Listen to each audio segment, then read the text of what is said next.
Hello मित्रों, हमारे एक चार्टर्ड अकाउंटेंट मित्र राघव चड्ढा जी आम आदमी पार्टी छोड़ के चले गए।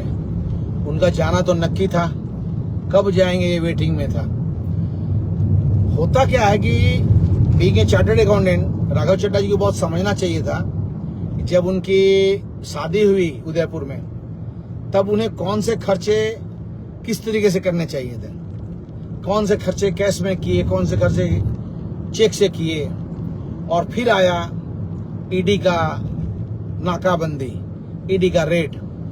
ईडी ने उदयपुर उनकी शादी के बाद, परिणीति चोपड़ा के साथ शादी के बाद जो रेड की होटलों में वहां, और वहां से जो डेटा लिया, वो डेटा राघव चड्ढा को हैरान कर गया।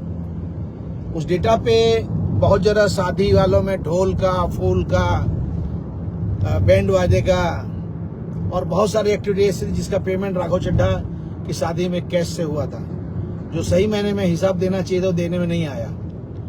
और वो हिसाब नहीं देने के कारण ईडी को एक ऐसा हथियार मिल गया कि राघव चड्ढा को वो किसी भी तरह से दबा सकते थे। और इसी दबाव में आके राघव चड्ढा को शादी के बाद पुलिस को उनसे पूछना पड़ा, ईडी को उनको पूछना पड़ा कि आप हनीमून में जाओगे या जेल जाओगे। राघव चड्ढा ने उस समय हनीमून जाना पसंद किया, और आम आदमी पार्टी नॉर्मली सभी नेता जो हिम्मत कर जेल जाना पसंद करते हैं वो पसंद नहीं किया, क्योंकि उसकी शादी एक हीरोइन के साथ हुई थी। इसलिए राघव चड्ढा सीधा हनीमून पे गया, और वहां से आने के बाद बीजेपी जाना नक्की था। वो रेड की ईडी के तलवार उस पर लटक रही थी, इसलिए वो आकर के सीधा बीजेपी में चला गया। अपने जान रहे थे केजरीवाल जी जेल गए, और बहुत सारे ऐसे सिचुएशन हुआ जहाँ पार्टी ने उनको पार्टी की सेवा करने के लिए बात की, मगर उन्होंने पार्टी की सेवा नहीं की।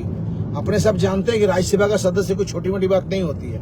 बहुत सारे मेहनती कार्यकर्ता उस लाइन में होते हैं, उसके बाद भी उनको नंबर नहीं मिलता है। और नंबर किसको मिला? जो ब्लू आइज बॉय था आम आदमी पार्टी का, राघव चड्ढा। आपने देखा होगा पिछले उसने उनकी शादी के बाद भी पार्लियामेंट में भी कभी और जाहिर जीवन में भी कभी उसने बीजेपी का विरोध नहीं किया।